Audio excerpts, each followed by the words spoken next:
Your first $100,000 is the hardest money you will ever make, not because it's the biggest number, but because of what it represents. Before that point, money feels fragile, temporary, like something that comes in and immediately disappears. But once you cross that first milestone, something fundamental changes. And the same thing happens again at 500,000, and then again at 1 million. These numbers aren't arbitrary. They mark three completely different financial lives. Most people think wealth changes when you buy nicer things. In reality, wealth changes when your relationship with money changes, when stress drops, when options increase, when your identity shifts. And that's what these three milestones actually represent. The first milestone is $100,000 in net worth, and psychologically, this is the moment you stop feeling poor. Up until this point, most financial decisions are reactive. You're responding to bills, you're responding to emergencies, you're responding to fear. One unexpected expense can throw your entire life off balance. A car repair, a medical bill, a job loss. Everything feels like it's hanging by a thread. But once you cross 100,000, something subtle but powerful happens. You realize you're not living paycheck to paycheck anymore. Even if your lifestyle hasn't changed much, your floor has risen. You can fall a little without hitting rock bottom. This is usually the point where an emergency fund is finally fully built. 3 to 6 months of expenses sitting there, untouched. And that alone changes how you breathe. You sleep better. You stop panicking every time your phone buzzes with a notification from your bank. Credit also changes here. Banks see you differently. Loans become easier. Interest rates improve. You're no longer seen as risky. You're seen as stable. That opens doors to things like buying a home, financing a car at reasonable terms, or leveraging debt strategically instead of desperately. Investing also feels different at this level. Before 100,000, investing often feels like gambling. Every market dip feels personal. Every loss feels catastrophic. But once your net worth crosses that threshold, volatility becomes tolerable. You can invest with confidence because you know you're not betting your survival. This is also where opportunity starts to appear. $10,000 for a real estate down payment is no longer impossible. Funding a small business idea doesn't feel reckless. Taking a calculated risk at work doesn't feel like financial suicide. And that's why this milestone is so hard, because most people never reach it. Around 70% of Americans never hit a $100,000 net worth, even by midlife. Not because they're lazy, but because the system makes it incredibly difficult to build momentum without early access to capital. But once you break through, momentum becomes your ally.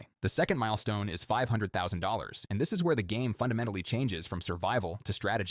At this level, financial independence stops being a fantasy and starts becoming a math problem. Using the rule of 25, $500,000 can generate roughly $20,000 a year in passive income. That's not enough to retire, but it is enough to buy freedom. This is where work becomes optional in certain ways. You might not quit your job, but you can downshift. You can say no to bad bosses. You can walk away from toxic environments. You can negotiate from a position of strength. Your money now makes money in meaningful ways. Investment returns are no longer abstract numbers on a screen. They're large enough to impact your life. A good year in the market can equal months of salary. A bad year doesn't destroy you, it just delays things. This is also the level where leverage becomes powerful. With 500,000, you can own multiple rental properties responsibly. You can fund side businesses without risking everything. You can invest in private opportunities that simply weren't accessible before. Banks treat you very differently at this stage. Large mortgages become possible. Business loans are easier. You're no longer just a borrower, you're a client. But the biggest shift here is psychological. Confidence compounds. You've proven something to yourself. You didn't get lucky once. You built wealth over time. You survived market cycles. You stayed disciplined. And that proof changes how you think. At this stage, the question is no longer, can I build wealth? It becomes, how fast do I want to get there? Timing replaces doubt. Lifestyle stress drops dramatically. Not because you're living extravagantly, but because money stops dominating your mental bandwidth. You think more long-term. You plan years ahead instead of weeks. Reaching this level usually takes 15 to 20 years for most people. It's not quick, but it's where patience starts paying exponential dividends. And then there's the third milestone, $1 million.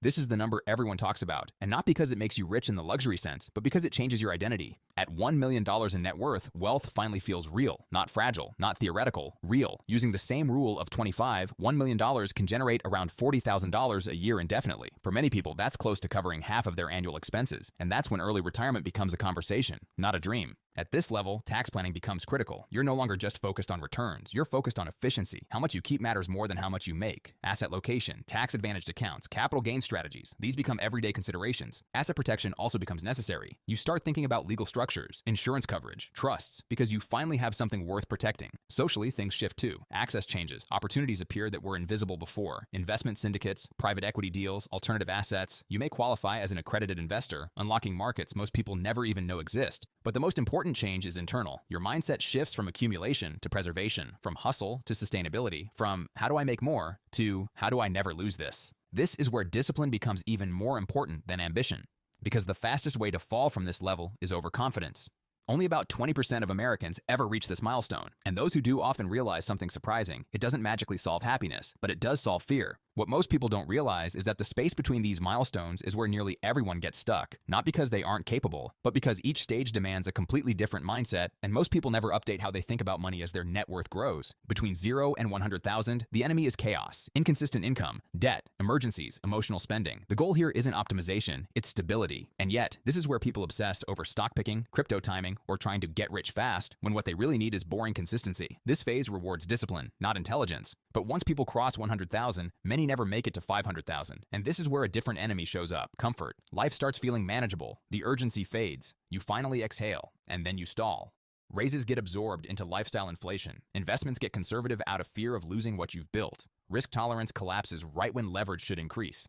This is the most dangerous financial phase because nothing feels broken. You're doing fine, but fine is where wealth quietly dies. The people who move from 100,000 to 500,000 understand one thing deeply. The goal is no longer survival, it's scale. They focus less on cutting expenses and more on increasing income. They take asymmetric risks. They invest in skills, businesses, and opportunities that don't pay immediately but compound over time. They also stop thinking linearly. Instead of asking, how do I save another 10,000? They ask, what decision today could add 100,000 over the next decade? That shift alone separates accumulators from stagnators. And then comes the jump from 500,000 to 1 million, the most psychologically strange phase of all. At this level, fear returns, but in a different form. It's no longer fear of being broke. It's fear of losing status, fear of losing progress, fear of making a mistake that wipes out years of effort. Many people become overly defensive here. They stop taking risks entirely. They park money in cash. They underinvest. They freeze. Ironically, this is where smart risk management, not risk avoidance, matters most. Diversification replaces concentration. Systems replace hustle. You stop relying on effort and start relying on structure. Another mistake people make at this level is confusing wealth with spending power. $1 million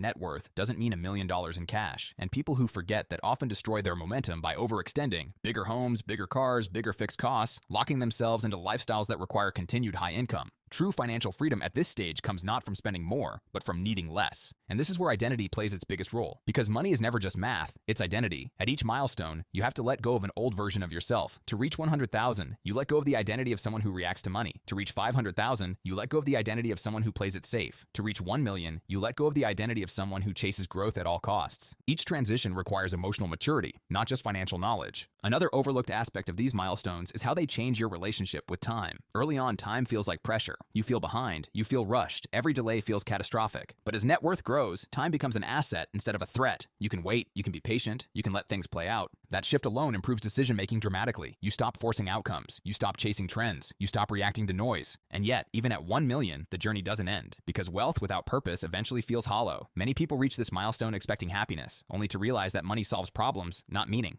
That's when the question changes again. It's no longer, how much can I make? It becomes, what kind of life do I want this money to support?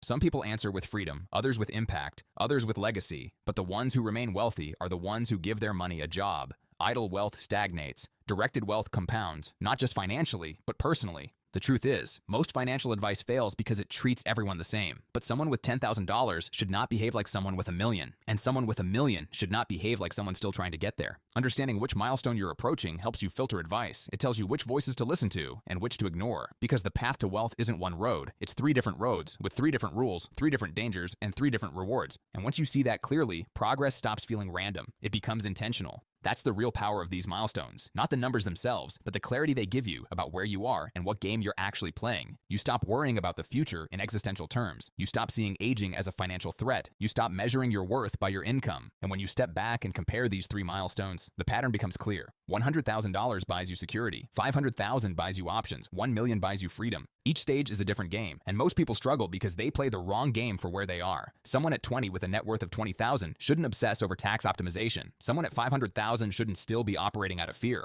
Someone at 1 million shouldn't still be chasing reckless growth. Understanding which milestone you're approaching changes how you behave. It tells you what to prioritize, what risks to take, what to ignore. Money doesn't change who you are, but it changes the rules you live under. And these 3 milestones are where the rules shift. They don't just change your finances. They change how you think, how you sleep, how you plan, and how you live. 3 milestones, 3 different lives. And knowing which one you're chasing is how you stop running in circles and start moving forward with intention.